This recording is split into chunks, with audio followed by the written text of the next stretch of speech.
Welcome to another episode. Welcome to another episode of Gamecocks Talk with Captain Will. I am, of course, your man, Captain Will.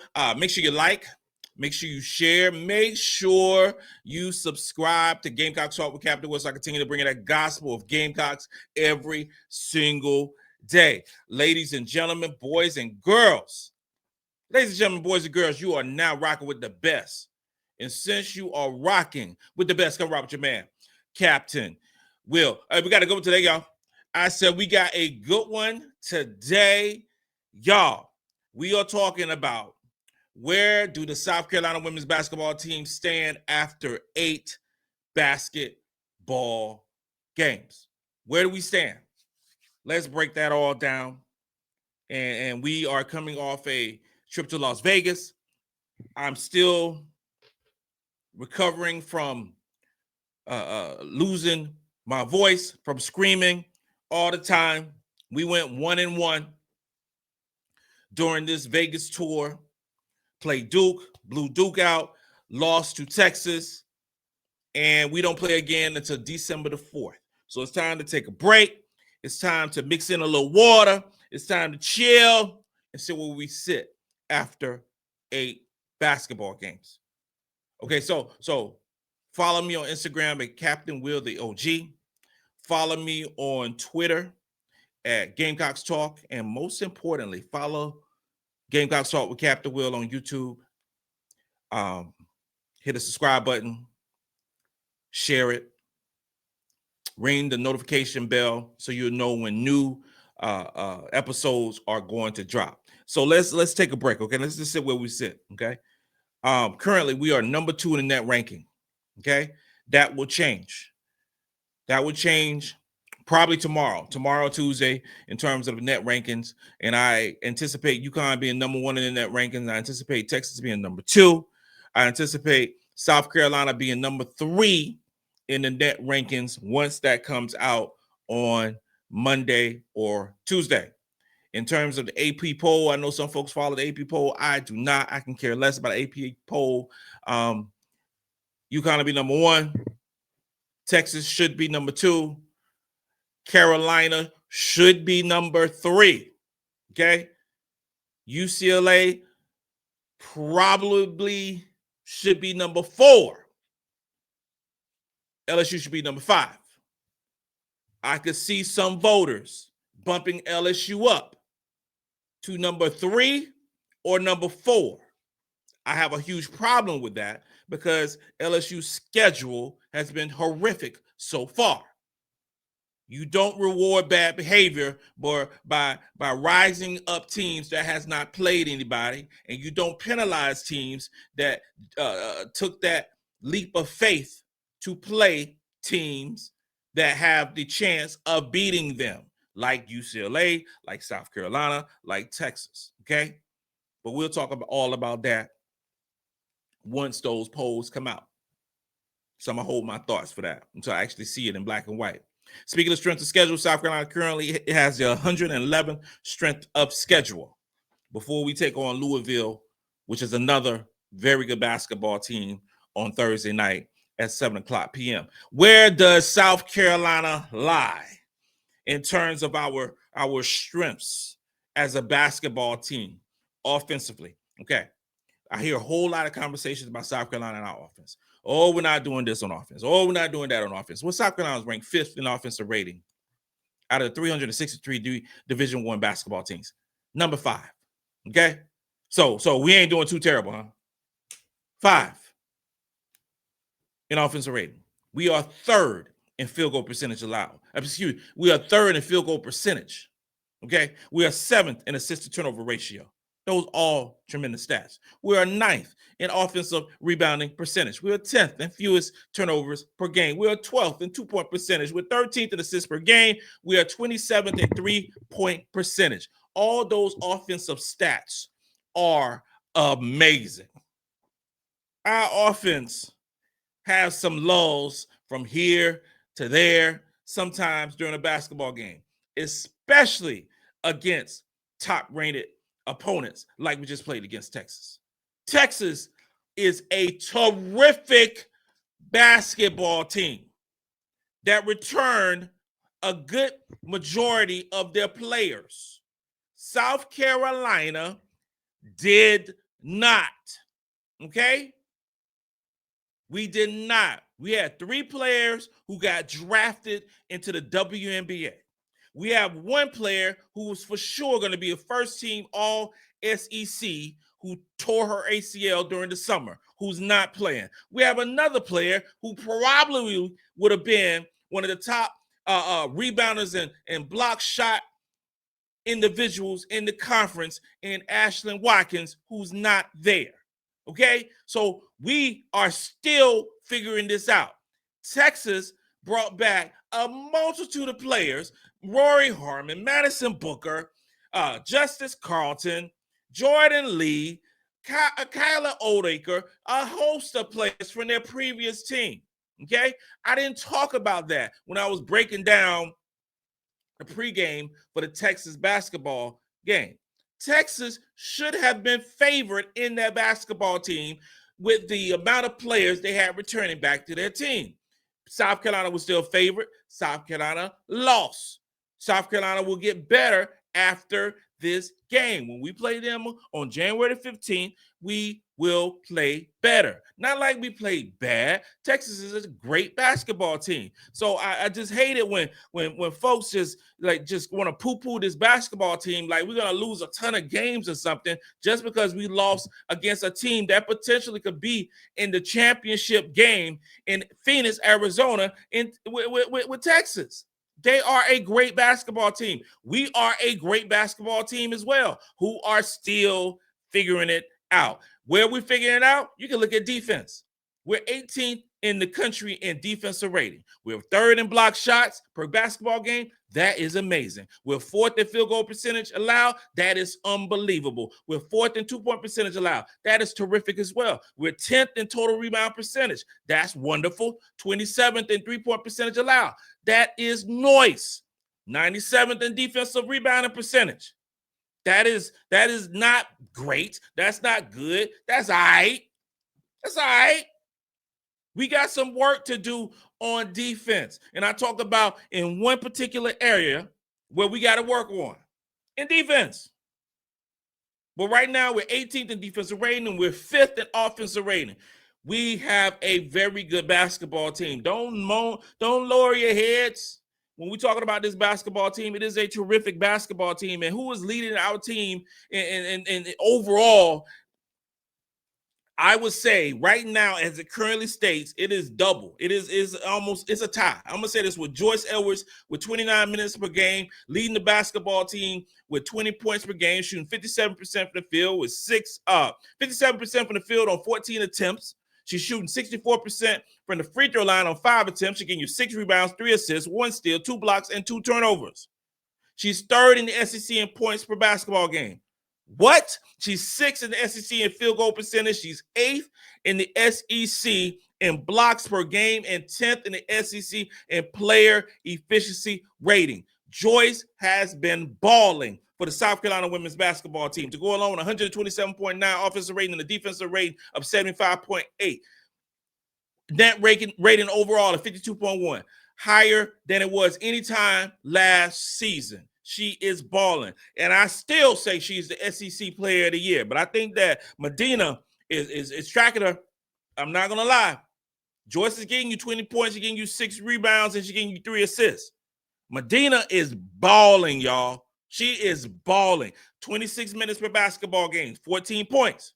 61% from the field on 10 attempts. She's shooting 81% from the free throw line on 3 attempts per game. 11 rebounds, 1 assist, 1 steal, 2 blocks, 2 turnovers. She has an offensive rating of 131.9 and a crazy defensive rating of 63.3.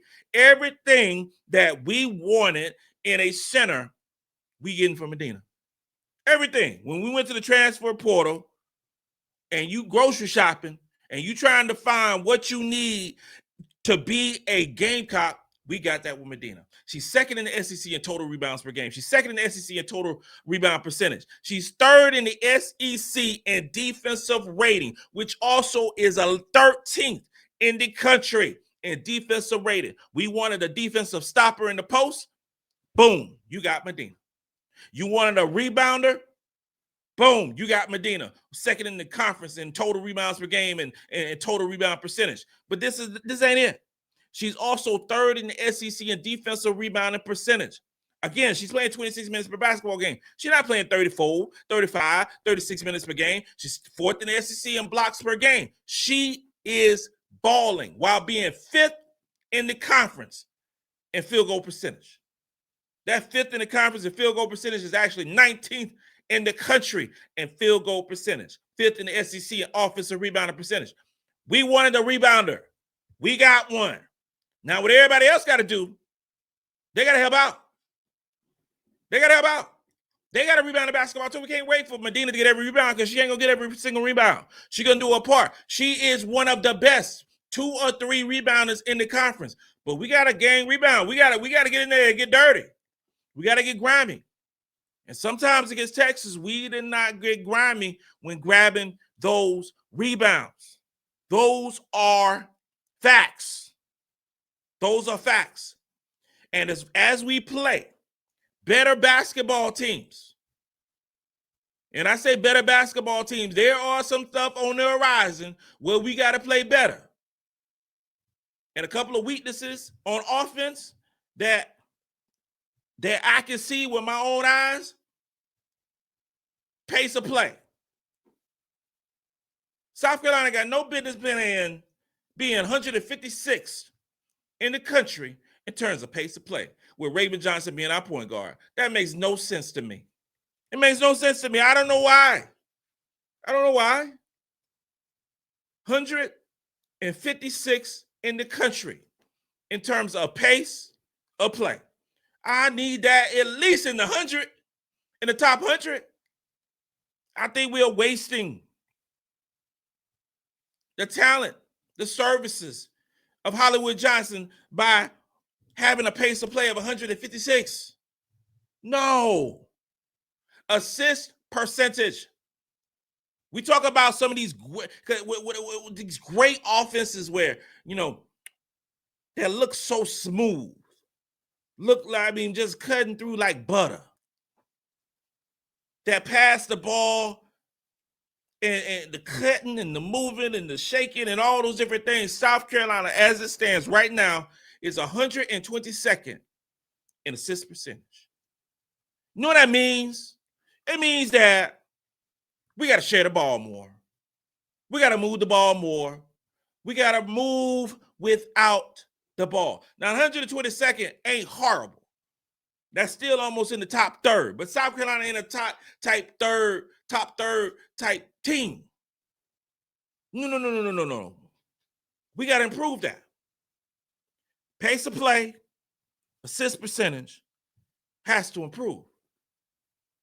Another spot we got to improve in is free throws. Right now, we're 101st in terms of free throw percentage. And I say we because that's still way better than we were 2 years ago when we were ranked 250-something. Okay? And I believe that we were going to continue for that percentage to go up as it goes. Madina, as it stands, is a terrific free throw shooter. Didn't see that last year at Mississippi State.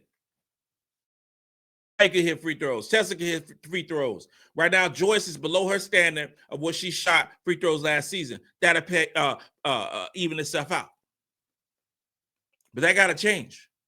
And in terms of defense, the prime reason 18th in the country in terms of defensive rating is because we are 187 in steals per game. We're not getting steals. We are average in getting steals as a basketball team. And it makes no sense for a team as talented as South Carolina to be in that position. It makes no sense. We have to do a better of getting steals. That makes our defense better overall. And I hope that starts against Louisville on Thursday.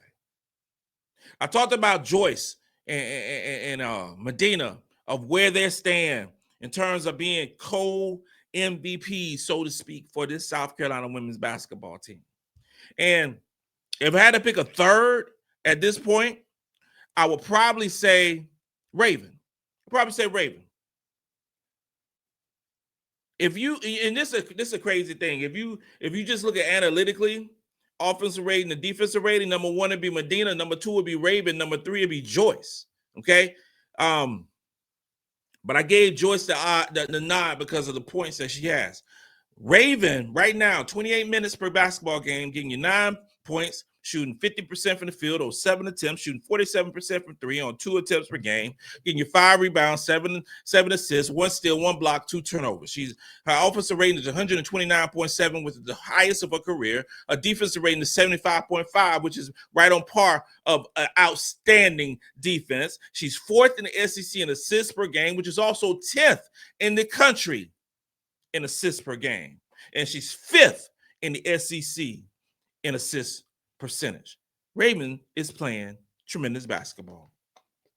Can't knock nothing at what she's doing. She wanted to improve her shooting. She improved her field goal percentage. She's improved her 3-point percentage. She's playing terrific basketball.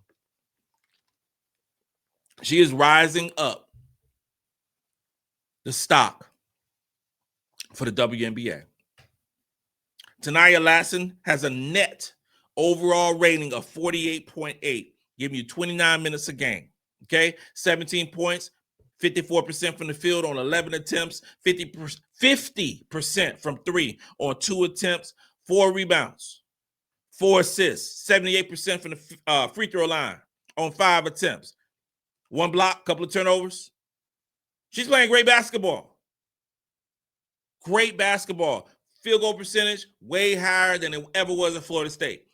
3-point percentage way higher than it ever was at Florida State. She's 10th in the SEC in points per game, and she's 10th in the SEC in field goal percentage. Tanaya Latson is doing her job, and she's doing it well. She's doing it well. So nobody better be saying that Tanaya Latson has fell off or should have stayed at Florida State just because she ain't averaging 25 points per game, because she ain't taking a whole bunch of shots in South Carolina. She has become a much better, a much more efficient basketball player with South Carolina, and a much better defender than she ever was at Florida State. And finally, Tessa Johnson, who is leading the basketball team with 31 minutes per game, 12 points, 51% from the field, 47% from 3 on 5 attempts, 3 rebounds, 3 assists, 1 block, 2 turnovers. Tessa Johnson right now is 2nd in the conference in 3-point percentage and 8th in the SEC in 3-point field goals made. Does Tessa need to take more shots? Sure. She has offensive rating of 127.1 and a defensive rating of 84.7. She needs to play some better defense as well. But Tessa is playing a ton of minutes for South Carolina. She just played 37 minutes against Texas, which I felt that was way too many minutes for her to play. I felt that way, and I think it hurt her defense. I'm just keeping it real. Looking at our schedule for some tough basketball games in the future, okay? And it starts with Louisville on December 4th. Louisville right now is ranked 35th in net ranking and 23rd in the AP poll. We play them December 4th. They have an offensive rating of 11th, but the defense isn't too tight. It's 120th. But offensively, they are special. Then you fast forward to Alabama. We're talking about the SEC play now. January the 1st, we got Alabama, who is a really good basketball team. 17th in net ranking, not ranked in the AP poll just yet, but they're 51st in offensive rating and 19th in defensive rating. Then you got Texas once again, January the 15th, at home in Colonial Life Arena. Alabama, we got them at home. Texas, we got them at home. Currently, like I mentioned before, Texas was 3rd in net ranking. They'll be number 2. They were 4th in the AP poll. They'll be number 2. Okay? Right now, as it stands, Texas is the 3rd best offensive basketball team in the country, 61st in defensive rating. Oklahoma, January the 22nd. We got to go down there. We got to go to Oklahoma. They're 14th in net ranking, 9th in AP poll. Terrific basketball team. 43rd in offensive rating, that crazy pace that they run. 11th in defensive rating. That is surprising. It seems like Oklahoma should be flip-flop, but they are playing some hellified defense as it stands right now. Vanderbilt at the crib, January 25th. January 25th, Vanderbilt 22nd in net ranking, 17th in AP poll. Another top level basketball team that South Carolina got to deal with in conference play. 26th in offensive rating and 24th in defensive rating. There are a lot of great basketball teams that South Carolina still has to play. We have to shore up our weaknesses, maximize our strengths, and beat down these teams. There ain't better basketball teams in South Carolina. Those 5 teams I mentioned, South Carolina should win all those games, including Texas, at home. As long as we continue to grow and get better. And I believe we will. I believe we will. Those get now mixed in with them. We got some teams that I'm not really concerned about, but those 5 games are on my radar as far as the next 5 top games that Carolina has to deal with. It's going to be fun, ladies and gentlemen. It's going to be fun as we move forward throughout this season. Stay with me every step of the way as I continue to break down the South Carolina women's basketball team all the way to the championship. I have not done this, but I got to do a shout out to my man Chuck Bailey for hooking me up with that wooden Gamecocks Talk board placard. It's amazing. So thank you, brother. I really do appreciate it. And for all the Gamecock fans that I've met at Vegas, thank you for chatting me up. Thank you for the pictures. Thank you for all that stuff. And I will see you soon. With that being said, this concludes another episode of Gamecocks Talk with Captain Will. I am your man, Captain Will. Make sure you like, make sure you share, and make sure you subscribe. Gamecocks Talk with Captain Will, so I continue to bring you that gospel Gamecocks every single day. Ladies and gentlemen, boys and girls, you are now rocking with the best. And since you're rocking with the best, come rock with your man, Captain Will. Let's go.